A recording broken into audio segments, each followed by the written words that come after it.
Hello and welcome to another River Radio Sports Central podcast powered by our friends at NovaCare Rehabilitation. Alongside Matt Varney from 103.5 ESPN, I'm Darren Kinnard, and we are really getting into the nitty-gritty of the fall postseason. We had state golf wrap up last weekend. We'll talk about that as well. This weekend is the girls' state tennis tournament. Right. And then we've got postseason at hand for boys soccer, Right. Also cross country. And then, of course, Saturday night, playoff pairings for football are out. Yeah, it's exciting. Love this time of year. You get that kind of like little nervous feeling about you of like, oh my gosh, we're here at the end of the season. Who's going to be in? Who's going to be out for the playoff pairings and then for regionals and everything? That stuff is always just so fun. So excited that it's here. A little sad that the first third of the year is over with. But that means also winter sports are just around the corner. But this is this is the meat of the season. This is what you're playing for at this point. And part of it is I'm getting old and time goes by in a hurry, but it's just amazing to me how the football season flies. Yeah. We are taping a day later because of some commitments yesterday, so we are taping actually Friday morning, that this is week 9 already, the final week of the regular season, and again, it feels like a snap of the finger that we were back in late August. Yeah, no, I feel the same way. I'm younger than you, obviously, but rub it in. But every year it goes by quicker and quicker. So I understand that sentiment completely. But it's been a flash, and it just goes to show how quickly a season can be made or crumble at the same time. One loss can be the difference between a team getting into the postseason or getting home advantage, anything like that. When you talk about football, so it goes by so fast. If you blink, you will miss it. And with football being the only IHSA sport or activity, you have to qualify for the postseason. Yes. And so there is that, you hear the coach speak, every game counts. Yeah. We've talked before here about how every stroke mattered in the golf regional, and so now every down, every play, every game certainly has its level of importance, because as you mentioned, it could mean in or out, it could mean a better or worse seed. Just so many things can happen. We'll put a bow on golf, and once again on the girls' side, the Mount Carmel Lady Aces did what they do, and that's win state championships. Yep. A 4th straight state championship. Zemi Moore won medalist honors, and to complete that sweep. And again, this is a public school in southeastern Illinois, doing this, and when you're going to look back in the annals and just go, holy cow, that was friggin' impressive. Yeah, it's been impressive, and it looks like they're still not slowing down. Emily Gott was the one that everybody was talking about all year long, and then not that people didn't know about Zemi Moore, but she wasn't the one at the top of my card to say she's going to be the one that walks away with the individualist honors. I thought it would have been Emily, without a doubt. So for it to turn out that way, it tells you they got more in the tank. Well, and Emily was the lone senior, yes. And so this is a program that could be set up for a couple more. Who knows how many? But again, 4 in a row for a public school, kind of in the middle of nowhere. It's not like oh well, hey, we're the big school and we're being able to. People want to move in for that, and it's just super impressive what they have been able to do. On the boys' side, actually, one other girls' note, Whitney Lovell from Trico, also finishing with the top 20, and Lily Ruback from Steelville, also right in that same range, a sophomore and a freshman. So, again, couple other area golfers that really have a bright future in front of them. And Grace Roper in 2A also got All-State as well. I didn't mention her on one sportscast this week, and someone from Marion texted in. I was like, yes, I have it. Just we were limited on time on that cast, but people were like, hey, don't forget her. Right. No question. And she was kind of she was the Lone Ranger in 2A, and for our area golfers. And I had a chance to talk to Grace this week, and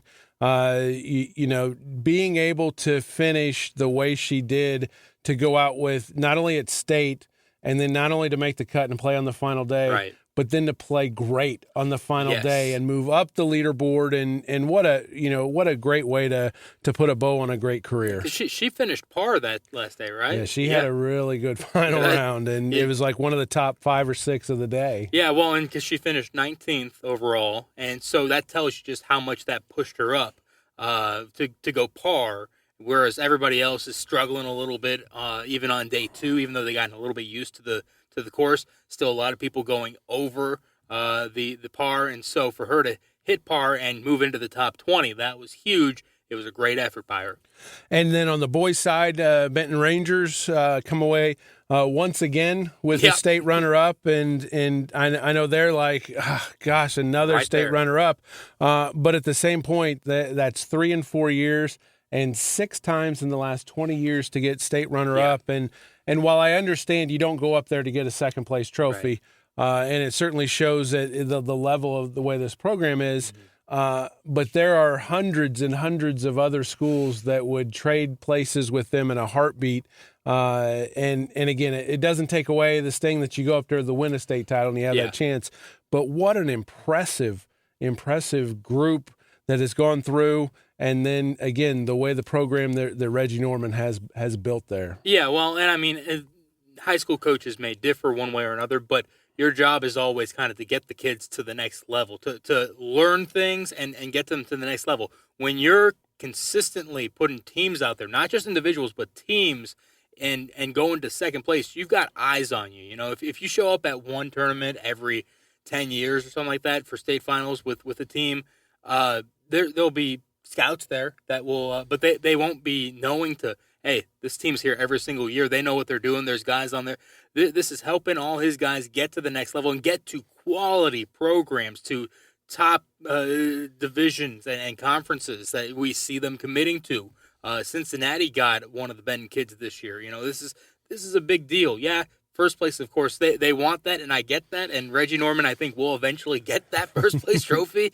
But right now, what he is doing is just changing lives, getting kids, obviously not out of Benton, but being able to go somewhere that maybe they wouldn't have been able to otherwise. Well, and look, here's the deal, and I've said this for a long time. If you can get anybody to pay any of your freight to go to college, that is a big, big deal. And so then when you see where some of the guys that you mentioned, you know, that go into major 4-year universities, but even those that aren't, I mean, the opportunity to golf collegiately and to have somebody else pay some of that bill, that's a win-win. Yeah, well, and the kids that you talk to, those kids on that team specifically, and it's not a knock on any other program, but you talk to those kids and you're like, yeah, you guys are good kids, and that's a credit to what Reggie Norman has done, because he's taken those kids and said, you're going to be my kids while I've got you, and I'm going to make sure that you come out right.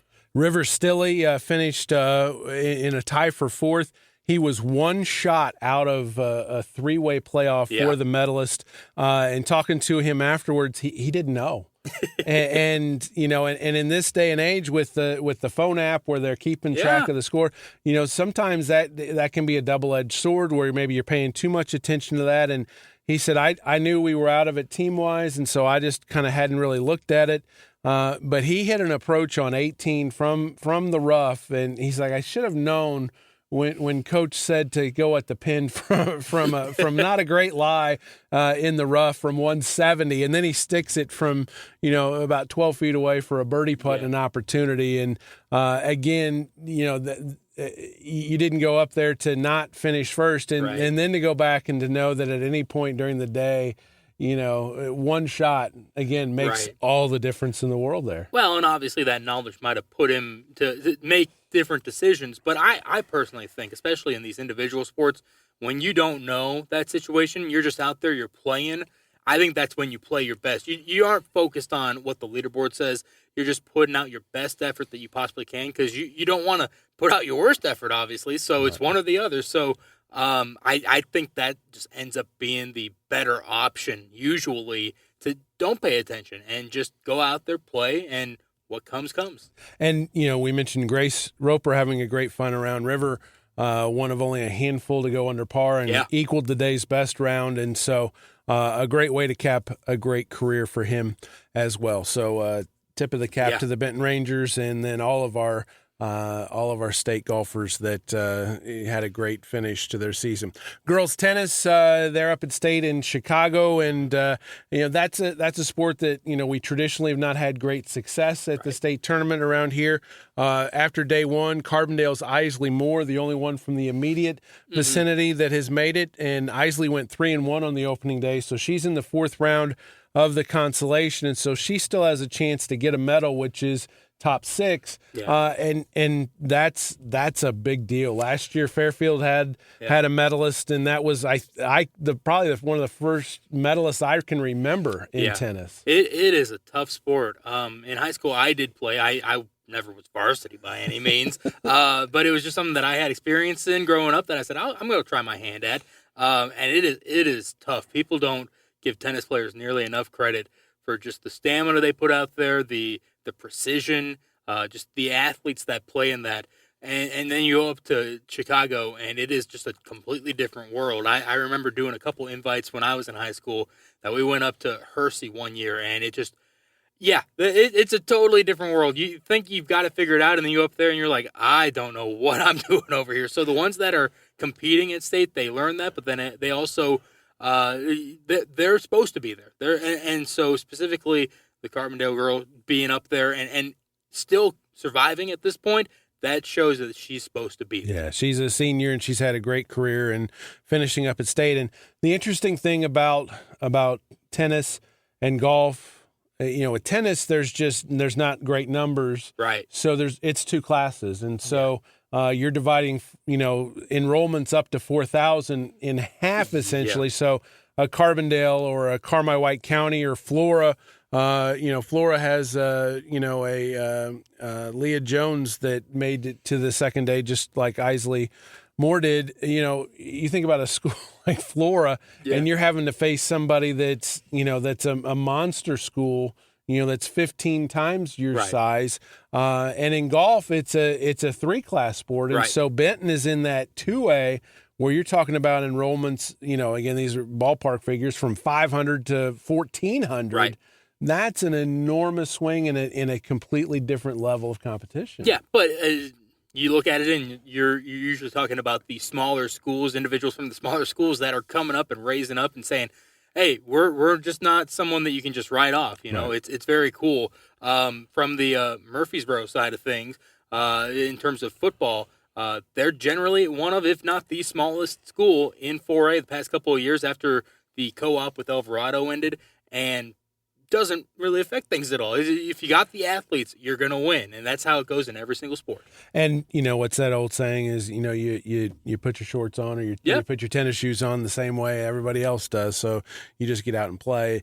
But it's always interesting to me to see our athletes from this area having to face somebody that's in a school with 1,800 or bigger. So, and I mean, the other side of things is also you can kind of take that psychological thing and say, you know what, they probably are going to write us off a little bit because they've never heard of where we're from, and so you take that a little bit. Maybe you steal a set, or you get up on them on the golf course one way or another. Now they got to take you seriously. They're chasing after you, and when you've got the dominant position in it, you get to control where the game goes, basically. So I think we've seen a lot of that happen at the state title when you talk about people from the Southern Illinois region being successful. It's because the other people are just like, it's fine. Don't worry about them. Now, Ben boys golf is a totally different story, but most everything else, a lot of times we get ridden off a little bit, and the ones that are able to take advantage of that are the ones that do well at that tournament.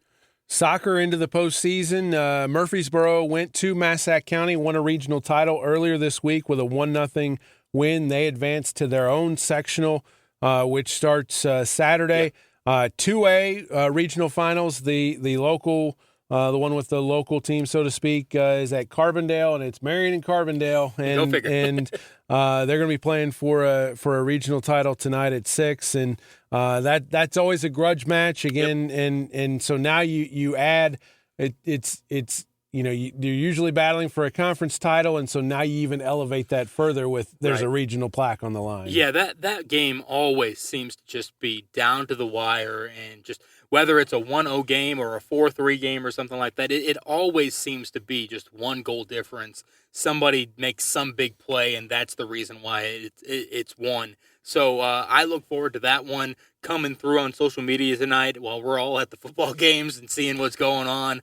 But because that's a huge game. And then for tomorrow with Murfreesboro sectional, best of luck to the Red Devils. They keep getting to this spot, and then they run into the Metro teams.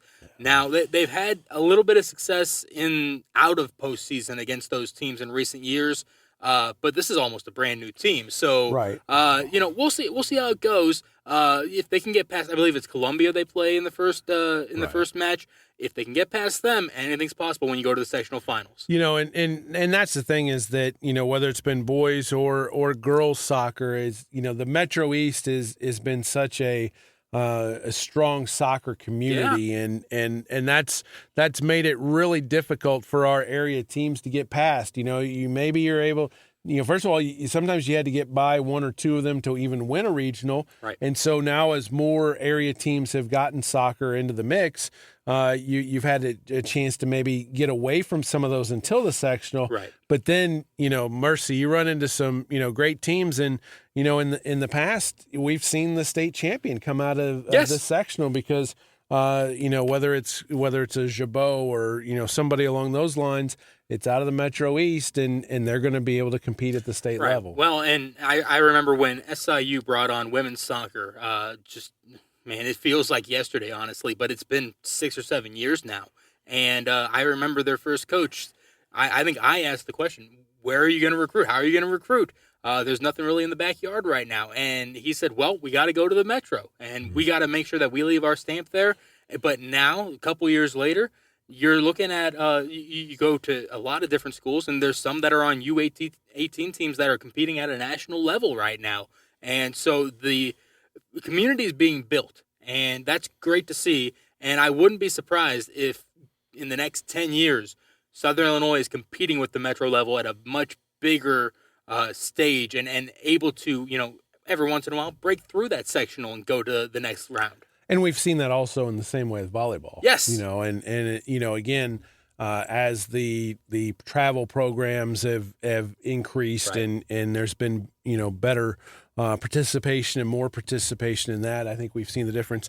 The folks that get into the public-private situation at Murfreesboro, we have a public semifinal. Yep. You got Columbia and Murfreesboro at 3, and then the private semifinal is Mater Dei and Father McGivney. Go figure. So it's going to be a public versus private, one way or the other, for the championship, and that championship will be next week. I believe that's on Wednesday. I'd rather it be that way rather than the potential of a private versus private sectional final. You set it up pretty well in that situation, I suppose. So that's the way that shakes out. Volleyball, we mentioned, they start postseason next week. Regionals get underway Monday, and so it will be everything into the final stretches next week.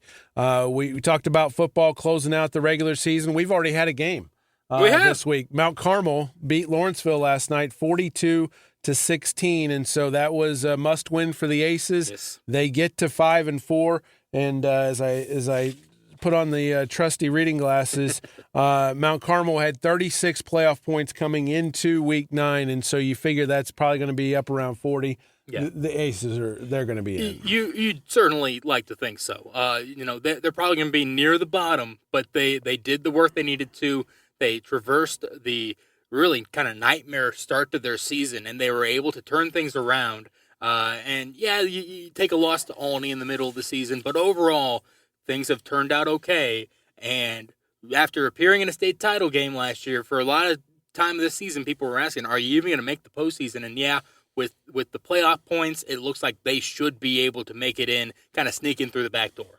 And so we've got 18 teams that have already clinched. We've got another 11 sitting at playoff eligibility. I guess now Mount Carmel makes 12, and that means that they have 5 wins. And again, to explain it, if you get to 5 wins, you're eligible. 6 or win your conference is a clinch, and of course your conference has to have 6 for that to matter. And so we've got 30 teams that and we talk about the region that are in, and then you've got a handful of teams sitting there at 4-4, which Mount Carmel is off the list. West Frankfort is one of those. Yes. Is one of those teams. The Redbirds don't have a great deal of playoff points. No. They've got a very winnable game here, week 9 here against Sparta. So you feel good about them getting to 5 wins, and it's going to be a long day of wait and see. Yeah, without a doubt. And you look at who's ahead of them, because when I last looked in 3A, they were sitting at 38. They were at the very bottom of teams that could get in 3A. But they get the win. You're sitting at 5, so that'll help a bunch as long as you get the win, obviously. And the teams ahead of you, there's a lot that have tough games in front of them. So you're riding on a lot of teams taking a loss. But you'll be sitting around 30, 31 points probably. So with a little bit of help, you'll sneak in through the back door. And the deal is that last year, we talked about playoff eligibility, getting to 5 wins. Yeah. Well, last year they didn't have enough to fill the 256 teams, so we ended up with 6, 4, and 5 teams. And so when I put the playoff picture in this week, I included those that are 3 and 5, with the caveat of, so you're saying there's a chance, yes. And that the reality is no, there's not, because last year of those 6 teams, the lowest playoff points was 49. Right, yeah. And so, if you are at 4 and 5 getting in, there's only going to be a handful of them, and they're going to have an atrocious number of playoff points, right. And we don't really have anybody. Mater Dei's got 43 going into the final week, but, that's, everybody else realistically is out when that goes. And so now you kind of shift your attention. Okay, so we talked about Frankfurt being at 4 and 4, 5 and 3 teams. You control your destiny. You win, and you're definitely in. There's no sweating. Marion is in that boat. Yes, they got to 5 wins, but they're only sitting there with 25 playoff points. Right. Home game against Mattoon, they take care of business. They're in the dance. And typically Mattoon is a pretty winnable game for Marion. Last year they were just sliding, and they couldn't get out of that slide at the end of the season. But this year they pulled out of that, and you've kind of started fresh here coming into week 9. Fresh mentality for the Wildcats. They just got to pick up the win. They're in, like you said, but don't completely underestimate Mattoon, but being the ones that don't have to take that 2.5-hour bus ride, and generally having historically good success against them, you'd like to think they have a good chance here tonight. Future Black Diamond member Red Hill is even in a more precarious spot than Marion. The Salukis are 5 and 3 with 21 playoff points, and so unless you're in a situation where all 5 and 4s are going to get in, they need to win at Carlisle to take care of business there. Other interesting 5 and 3 teams. We have a matchup of 5 and 3. You've got Benton at Harrisburg, and this boils down to Harrisburg doesn't have a great power points there with only 26, or playoff points rather. So you got the Bulldogs at home. Benton sitting pretty well playoff point wise, but this is about, if we get to 6 and 3, we avoid a 9 and 0 and 8 and 1 maybe in that first round. Yeah, without a doubt. That helps a whole bunch when you're sitting at 6 and 3. There's sometimes a 6 and 3 team that will see an 8 and 1, but generally, you're probably going up against a 7-win team, and so if you like your chances a little bit better. But especially for Harrisburg, luckily for them, it's at home. That'll play a little bit of a factor, but they really need a win because, you and I, we know too well about seeing teams that think they might get in, but they don't hit really probably 33, 34 points, and they're sitting there with their hands in their up and just and saying, how do we miss the playoffs? It'll be a long Saturday waiting for those pairings to come out. When you look at some of the other 5 and 3 teams, Centralia, again, the Orphans have had a really good season. They're a whisker away from being really 7 and 1. They go to Effingham. The Hearts are 4 and 4, so they're fighting for their playoff lives. So that's again, it says week 9, but that's going to have a playoff feel. Oh yeah, and you love these games, just like Benton Harrisburg. For the teams, it's nerve wracking, but for us, the fans, it's playoffs are already here, boys, and we're ready to go. So it's a lot of fun, and Centralia has been a lot of fun this year. Young team, and so we're hoping to see the start for the Orphans, the start of a potentially long time of being successful and getting to the postseason. And Centralia is one of the interesting ones as we get to the playoff pairings.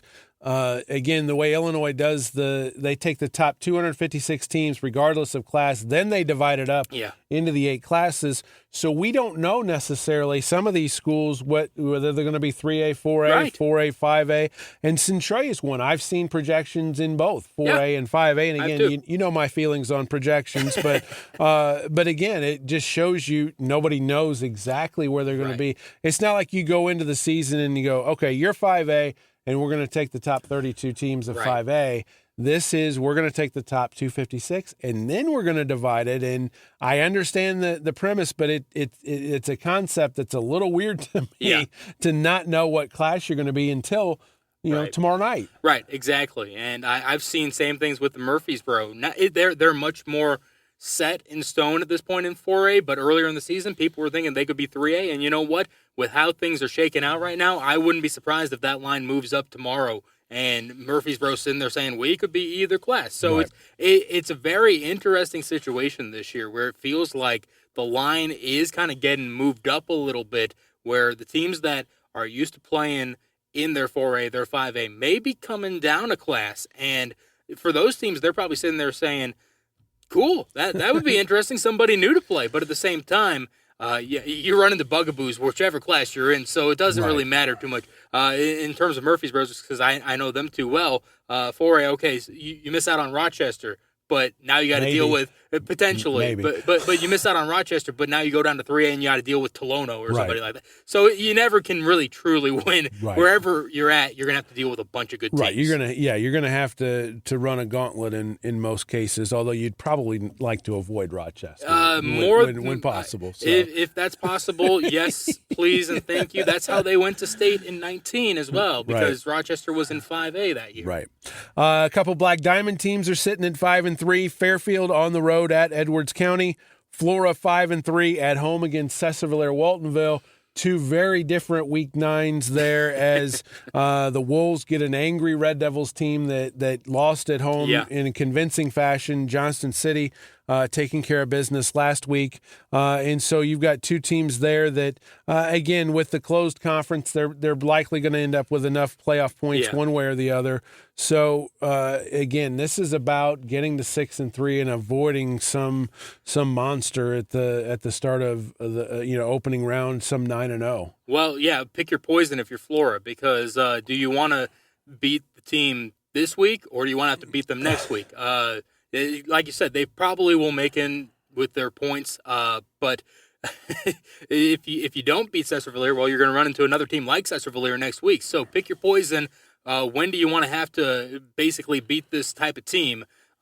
Because it's not going to get any easier next week, one way or another. And then, the Carmi and Johnson City game figures to be a pretty darn good game. We'll see what happens with that one. I think everyone thought it was going to be much closer last week for Johnson City and Cesar-Vallejo, and then Johnson City showed up and said, "Hey boys, remember us?" The Indians were impressive. They were dominant, and so of our clinchers, that game is probably the best game of the night. No probablys. I mean, you're talking 7-1 versus 7-1. If Carmi wins, it's a 3-way tie for the Diamond title. If Johnson City wins, it's outright. So you've got, last week we had 7 conference championships, on the docket, and we knew that Johnson City could only clinch a share because of this weighting. And, the Indians' defense is really risen to the occasion. They're going to get a challenge. Noah Pollard. Oh, yeah. That young man is a 200 plus yards per game on most nights. And so it's going to be a very interesting thing. And again, I think that the whole iron sharpens iron. This is a great matchup heading into the playoffs for both teams. I think. Without a doubt. In Johnson City, they could not have asked for a better final 3 weeks to the season in terms of iron sharpening iron. And I wouldn't doubt that Monday, maybe Sunday or Tuesday, they walked into the film room and said, "Coach Thomas, why are we watching the Cesar-Vallejo team? We just finished this." Well, they played Carmi-White County, and they shut out Carmi-White County. And so I guarantee you they watched that tape because they want to do something similar against the Bulldogs. Bulldogs definitely going to have an uphill climb in that respect because they know this is a team that beat Cesar-Villiers, who beat them 32-0. This is a team that beat Cesar-Villiers by 20 points last week. So they know they got an uphill climb. But, yeah, Noah Pollard, don't count anybody out if they got Noah Pollard. And when you look at, we have 5 unbeatens heading into the final week. Again, this is region-wide, starting with East St. Louis. You've got Chester, Bree Central, only Richland County, and Althoff. And so Bree Central comes to Heron to close out the regular season. So, this is the team that's ranked number 1 in the state in 4A, which, again, rankings are what they are. Yeah. But this is a really good team. Yeah. And then you've got Chester at 8-0, closing out at home against Waterloo, who's just a little bit further down on the list at 7-1 with 40 playoff points. So not only are they 7-1, but they've played a healthy schedule. They did. So Chester will get a stern test here in Week 9. And again, good prep for the postseason. Yeah, without a doubt. And I think everybody has been kind of side-eyeing the Yellow Jackets a little bit this year completely. That DuQuoin win was great for them, but, the rest of their schedule, people have been like, how good are – obviously good enough to win through everybody that they had on the schedule, but this test for them will definitely show people just how good Chester is. Great test for them here to close out the season and get ready for the 2A postseason, which if you look at that 2A outlook right now, oh my gosh, that is a gauntlet. Whoever you are, I don't care if you're Moreau or Forsyth, that is a bracket you don't want to be in. Well, and Steve Susi, he posted last night because of one of the results from the Thursday night game. It's still weird for me to say Thursday night games. Me too. But Tuscola lost, and how that shifts seedings, and it could end up having a team that maybe was in a north bracket come to the south bracket. Correct. Or vice versa, and so that's why I don't put a lot of stock into the projections because one game can send brackets into chaos. Exactly, and so you just wait until about 5 p.m. on Friday. That's when all the bracketologists in the IHSA are able to put things together, and then they're usually pretty close to on the money. You get a couple surprises, but you know what? The best way to find out is just to tune in to ESPN tomorrow night to the playoff preview show at 8 p.m. I like the subtle plug. I do what I can for the plug. I like that. So other 7-1 teams, we mentioned Waterloo, we mentioned Johnston City, we mentioned Carmi-White County. Cahokia is sitting there at 7-1, potentially a 4A team, and they're likely going to be 7-2 going to the postseason. They close at Sycamore, who's a bigger school, unbeaten last I checked, and so again, Cahokia at 7-2 in 4A. That is not anybody I would want to see first round. No, and I mean last year also people were saying that's a buzzsaw that I don't want to run into, and they were a 16 seed. Right. I don't remember who they ran into exactly. I should because I was in that bracket too, but just off the top of my head, I don't remember. But they were put down in that first round. It was probably Rochester. But nonetheless, Cahokia is a buzzsaw every year, and if you don't have them in the top half of the bracket, then it's a scary opponent to get. Like I said, 16 seed, 15 seed last year. That was a scary one to go with, but at the same time, their opponent was able to put them down. This year, if you're sitting at maybe a 10-seed Cahokia, that's not going to be fun for whoever ends up with the Comanche. And that was Bree Central. Okay, well, there you go. That beat Cahokia, and so so that kind of helped propel Bree Central to the season that they're having this year. Again, Nashville at 7-1 at home against Dupo, so the Hornets have a great shot to get to 8-1 and to get a quality seed. Cesar-Villiers, Waltonville, 7-1, going to Flora, we mentioned. Triad's a team at 7-1. They closed with Collinsville. Collinsville, one of those 4-4 teams. And the reason Triad is interesting is that in 5A, that could be somebody that if Marion gets to 6-3, that could be a potential first-round matchup. And that again, that's why we kind of do a little broader scores is, in the postseason, these are the kind of teams that they could end up playing. Yeah, without a doubt. And especially at those bigger the 5A schools, you're more likely to see these teams in the first or second round. I mean, heck, we've seen teams go all the way up to Kankakee in the first round before. So again, 5A is crazy. It is a tough place to be because once you get up to 6A, it doesn't come down this far, so it gets a little bit easier on travel. But 5A and 4A, you see just the whole state is involved. You can be in the South bracket and be 90 miles away from Chicago. Right. And South is relative in that term. Looking at the 6-2 teams, Carterville at home closing against Anna Jonesboro. So it looks like the Lions will probably end up 7-2. And then the game you've got 6-2 DuQuoin, 6-2 Murfreesboro.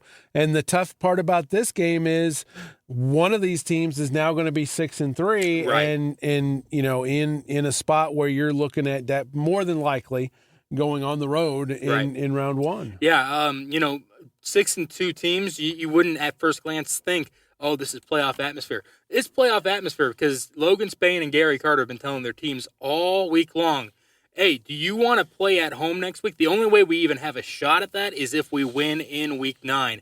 It figured to be kind of a pseudo river-to-river true championship game a week ago when, hey, we both have to win, but if we both win and we meet, then it's kind of for all the marbles in the river-to-river, even though it's not official. Now it's just a pair of 6-2 teams that both are sitting there saying, man, if we had won last week, we'd have the conference championship. We'd probably be going to be playing at home. Now we're fighting to not have to go on the road at this point. So you're saying this is the third place game for the River to River? Kind of, yeah. It kind of unofficial is. Third unofficial. place. Instead of a full championship, it's the third place game. And so we have we have some other teams that are playing out the string this week. Carbondale closes at Mascoutah. You've got Massac County at Pinckneyville. Mount Vernon closes at Alton. Charleston at Salem. Redbud's a team that I believe they're 4-4, so they still have a shot. They host East Alton Wood River. Columbia is a team at 5-3, and they're a team that has Jerseyville at home. And if Columbia is able to win and get to 6-3, that's a team again that you may end up seeing. In a 3A matchup. We've seen them come down in this part before, or even go that way. And they're typically pretty good and have a couple of athletes that go to high major universities. Not always football. Right. Baseball is what I've generally seen, but they still got some athletes at Columbia, so do not miscount them. Right, and they they were playing for the Cahokia Mississippi Championship last week against Bree Central and just ran into that Central buzzsaw, and so that's the way that one played out. So one more time, promo for playoff pairings. Yeah, playoff preview show, 8 p.m. is when we start tomorrow, right before they start releasing the pairings. It's a great night. 8 to 9:30 is what we plan. You, me, Dave McKenzie, we're going to be just talking to coaches. We're going to be talking about matchups, who's in, who's out. It's a great time. We don't need to look at the Chicago teams too much. Of course, we'll mention them. We'll break down all the brackets, and the ones that we know about, we'll talk about a little bit. But we're focusing on mostly Little Egypt, but we'll balloon out a little bit up to the Breeze Centrals and whatnot and talk about all of them because we know about them and we want to give them their flowers as well. So, but it's going to be great. 8 p.m. 103.5 ESPN, and we'll have it on the stream as well. Awesome. That's Matt Varney. I'm Darren Kinnard. Thanks for joining us again here on the River Radio Sports Central podcast, powered by NovaCare Rehabilitation. We'll talk to you again next week, same time, same place. Have a great weekend, everyone.